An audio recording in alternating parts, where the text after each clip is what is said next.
ఈ రోజున జైల్లో పెట్టారండి 2 నెలల పాటు. అది ఎంత ఘోరం అంటే అక్కడ రింగు లేదు, రోడ్డు లేదు, రింగు రోడ్డు మీద ఈయన మీద కేసు అంట. ఇప్పుడు ఇక్కడ రాజధాని అమరావతిలో అసలు ఎక్కడ రింగు ఉందా, రోడ్డు ఉందా? లేదా ఏ రైతు దగ్గరైనా నీ రోడ్డు కింద నీ స్థలం తీసుకున్నా అని చెప్పి ఏమైనా ₹1 కట్టి తీసుకున్నారా? ₹1 దాని మీద ఖర్చు పెట్టింది లేదు. ఎక్కడ దాంట్లో వేల కోట్లు కుంభకోణం అని చెప్పి ఆయన వీళ్ళు కేసు వేయటం, వ్యవస్థ అంతా కూడా తప్పుడు విధానాలు వెళ్ళటం, దానికి బెయిల్ తెచ్చుకోవడానికి సుప్రీంకోర్టు దాకా ఈయన వెళ్ళాల్సిన పరిస్థితి. దానికంటే కూడా ఇంకా ఘోరం, ఉచితంగా ఇసుక ఇచ్చారని చెప్పి దాని మీద కేసు వేశారు ఆయన మీద. రాష్ట్రానికి ఆదాయం పడిపోయిందని. మరి ఈయన ఇచ్చే ఉచితానికి ఎన్ని సంవత్సరాలు ఈయన జైల్లో పెట్టాలి? ఇసుక ఉచితంగా ఇవ్వబట్టే నిర్మాణాలు చేసినాయి, కార్మికులకు ఉపాధి వచ్చింది.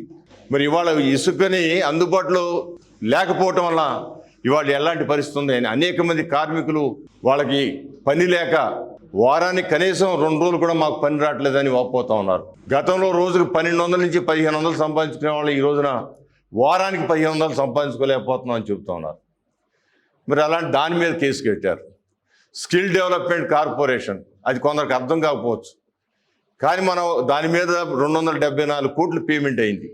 274 కోట్లకి 400 కోట్లు స్కామ్ అని చెప్పి పేపర్లో రాయిస్తూ ఉంటారు. మరి 274 కోట్లు మన విజయవాడ నగరంలో చూసుకుంటే 4 సెంటర్లు ఉన్నాయి. లైలా కాలేజీ ఒక సెంటర్ ఉంది, సిద్ధార్థ కాలేజీ ఒక సెంటర్ ఉంది, పాలిటెక్నిక్ కాలేజీ ఒక సెంటర్ ఉంది, ఐటీఐ కాలేజీ సెంటర్. ఆ మిషనరీ చూస్తే ఆశ్చర్యపోతామండి. ఒక లైలా కాలేజీ ఒక మిషనరీ చూస్తే ఆ మిషనరీ ఒక మిషన్ ఉంది, పెద్ద మిషన్.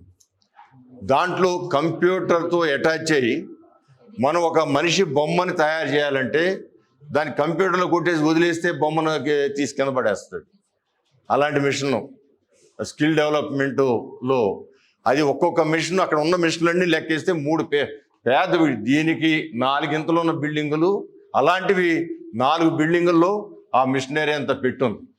వాళ్ళు అక్కడ లిస్ట్ ఉంది, 7,000 మంది దాంట్లో ట్రైనింగ్ అయినట్టుగా లిస్ట్ ఉంది.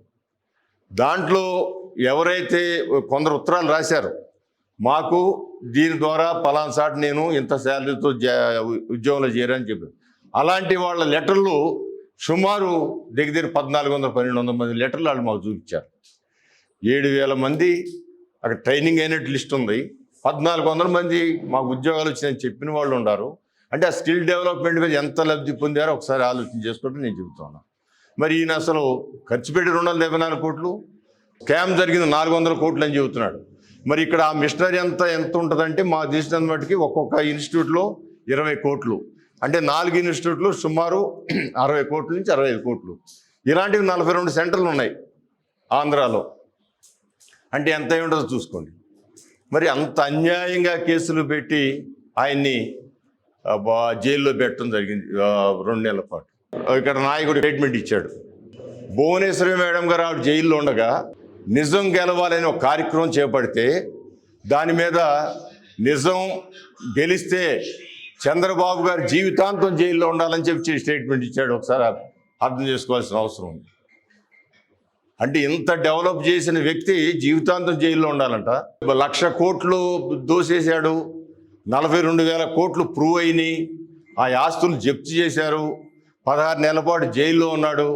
ఆయన మాత్రం బయట తిరిగి చక్కగా ముఖ్యమంత్రి అవ్వచ్చు, ఇక్కడంతా దందాలు చేయొచ్చు. మనకి రాజధాని అవసరం లేదు, మాకు అసలు రాజధాని అవసరం లేదు, మన విజయవాడ నగరానికి కూడా ఇక్కడ వైఎస్ఆర్సీపీ పార్టీ నాయకులు స్టేట్మెంట్ ఇస్తూ ఉన్నారు. సో ఇలాంటి పరిస్థితులు ఉన్నాయి.